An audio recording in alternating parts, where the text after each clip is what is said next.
uses. We always hear Jesus' words. He's talking about, the heavens just being royal and the ground perhaps just crumbling under our feet. These are images of what it feels like sometimes to be living in our world. And he's speaking to disciples in his last week with them. And these words are not meant to scare his followers. They're actually meant to encourage and to give them hope and confidence in God. It's sort of a love message, even though it seems to be wrapped in these frightening words. He knows that very shortly he's going to his death. They don't know that, even though he's told them that. He knows how they're going to feel. Like their whole world is coming crashing down on them. Like they will be crushed. They'll be terrified. They'll be scattered in fear. He knows this, but within days this is going to happen. He says, but I'm going to be there with you. This isn't the end. Destruction and death and evil are never the end. God's purposes will be lived out. They will come to fullness. And even in the midst of all this tumult and all of this anxiety and tragedy all around you, he said, have confidence in me. I will be with you. I will be in you. I will be breathing courage into you. I will be making it possible for you to hold your heads high, to believe that this is not the end. That the culmination of all things will be the beginning of a new heaven and a new earth that will be the way God intended it to be, where all people love one another, all people are cared for. Everyone lives in abundance. That is God's purpose. And all of these things, these actions that happen, this evil that gets done, is sort of the last fight as God's kingdom is being born and being brought into the world. So these are words of comfort. I love you and I'm going to be with you. Don't worry. You may be frightened, but you will have courage to get through all of this. I will be there, no matter what comes. So those very people lived through the fact that Jesus was executed by the Romans. They also lived through the destruction of their sacred city of Jerusalem and of their holy temple. And believe me, they probably felt like, the sun and the moon were falling out of the sky and the ground was crumbling under their feet. But they remembered that Jesus was with them in a moment. And they survived it. Not only did they survive, but the community of the faithful grew. They prospered. Grew all over the Mediterranean and started spreading around the world.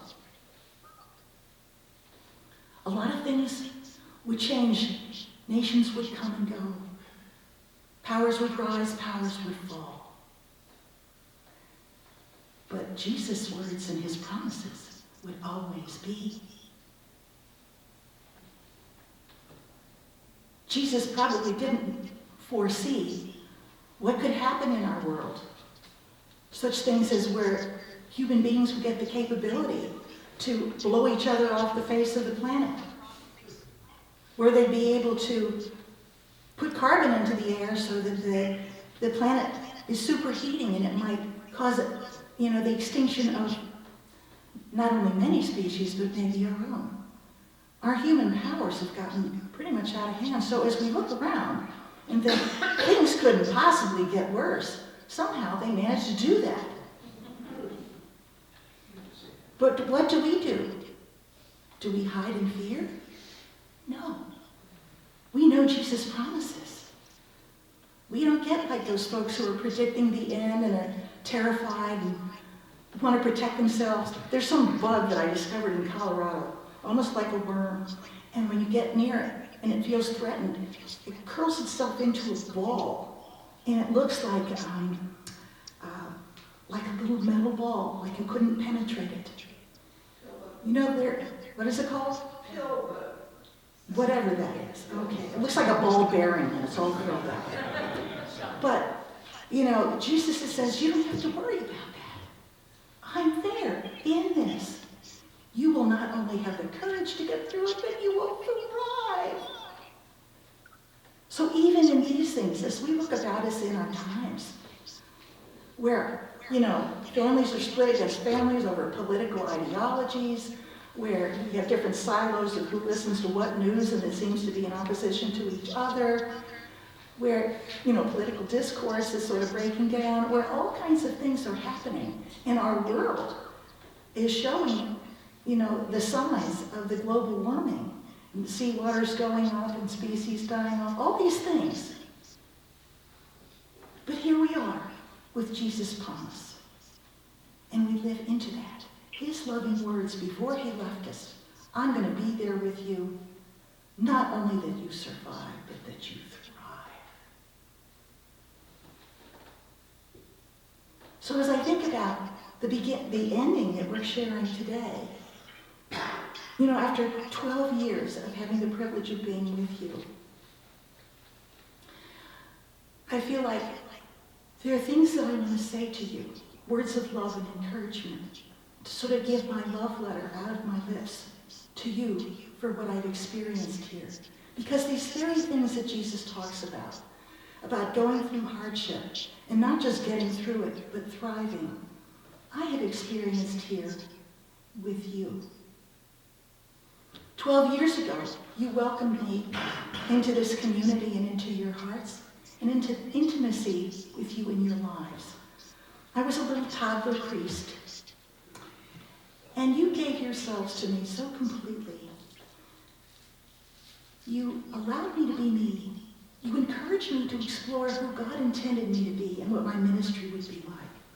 You gave me that freedom, always blowing wind into my sails, helping me to be a better priest, helping me to be a better human being, a better follower of Jesus. You gave me that. And not only me, but being your priest, I had this absolute wonderful position. I call it having a front row seat to seeing God's work in what God is doing in your lives and how he's working through you in this community in the world. You give that gift to each other with everyone who walks in this door or everyone you meet. You don't predetermine who they ought to be or how they ought to behave. You welcome them as who they are and fan that. Encourage it. Welcome it. Rejoice at their gifts and how they can use them.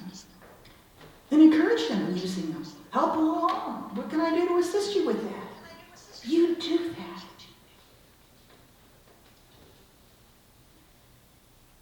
I have seen you be so fully present in this community. Even before I came, you guys were the first ones to start a food bank here. You saw people who were hungry, said we can do something about that. So you brought a food bank. And in the passing years, everybody else has noticed the same thing, and already we have 8 food banks a week. It's unbelievable, or 5 a week and then 8 in a month. More than that, 5 a week times 4, but it's a lot. And everybody's getting on board. People in the community are noticing the needs here and stepping up. People in this congregation would come up to me and say, I noticed that the kids, they're playing with sticks. We could get them to learn how to play golf. And then start a whole program of youth golf and get the golf courses to commit to allowing the kids to be there and the pros to teach them and the restaurants and the stores to feed the kids and the school to provide buses to move them around. We have some folks in this church who noticed that the middle school was like a stepchild, just sort of left out of what was going on. All they got taught was reading, writing, and arithmetic. So they said, hey, we can do better than that. We got people here who know all kinds of things and love to share.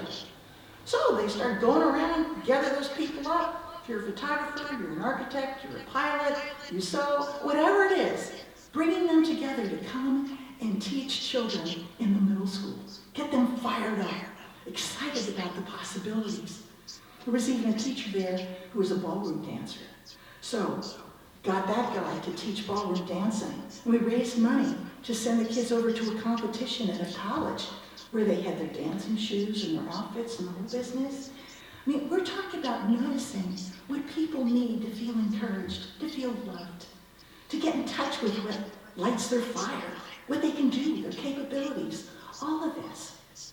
We aren't just about getting people to walk in the church door. We're talking about bringing life to people in this community, bringing love to people in this community. And that's what this church has done. If anything's going on in town, you betcha that at least 2 or more members of this congregation are part of the leadership of that organization. Anyone you can think of, whether it's Rotary or Basic or Seroptimus or the Borrego Valley Endowment Fund, or I mean, you just go on with all of these Kiwanis, you name it. If something is being done for love of this community, you people are somebody's impetus. And one of the glorious things about it is that you are coming to understand what you're doing. It's not just out of the love of your heart or your personal interest in something or your care for the desert and, you know, keeping the park going and all this. You're seeing this as God putting this gift into your heart. And it's a ministry straight from God. So you aren't just doing this stuff because you're interested in it. You're claiming the fact that this is a calling from God to be giving of yourself in these various ways, no matter what it is. And claiming that, stepping up into that ministry. You know, you guys, it says in the prayer book, we're the ministers of the church. The first people are the lady. You guys out in the pews.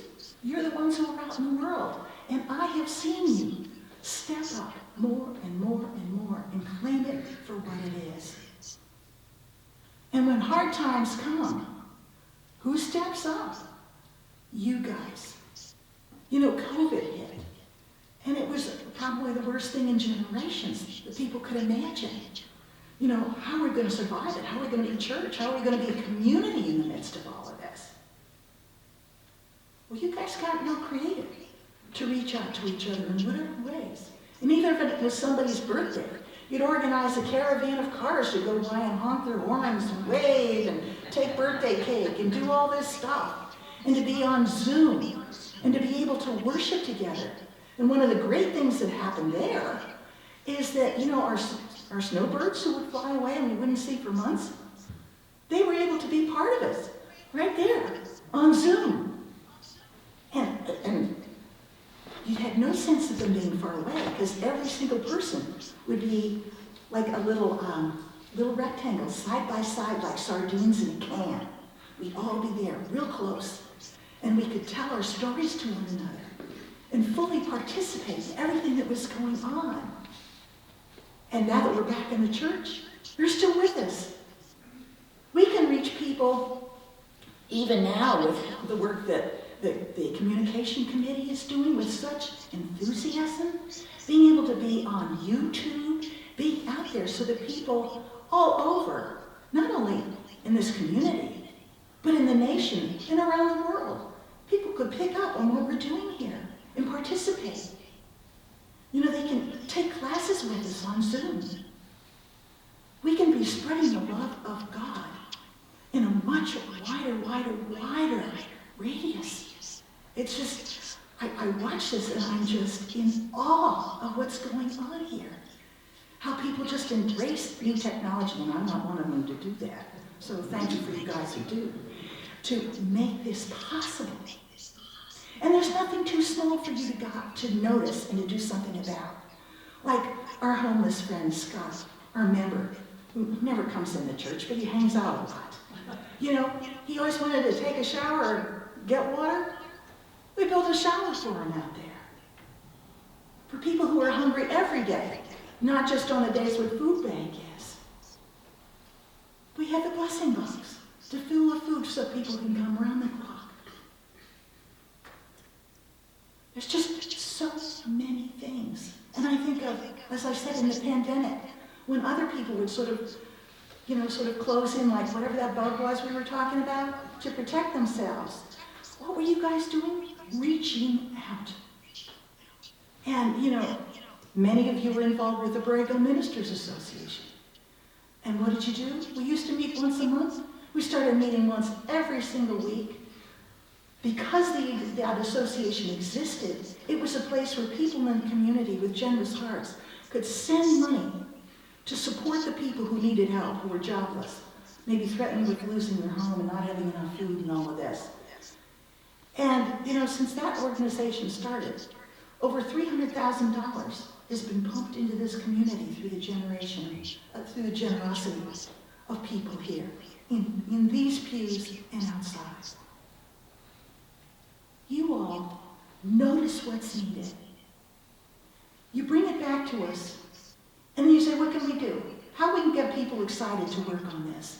And then you go back out in the world and get people who aren't members of our congregation, but are loving folks and want to do God's work to make those things happen.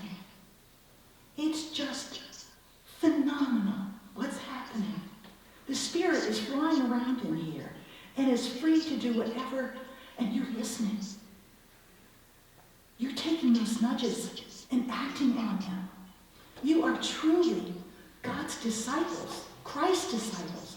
And I don't mean just the ones who were taught by Jesus. Jesus set out apostles. You guys are Jesus' apostles. You go out. Church isn't limited to us being here on a Sunday and enjoying being together. This is the place where we get nurtured, from which we go out, and we are the living body of Christ. I have seen that.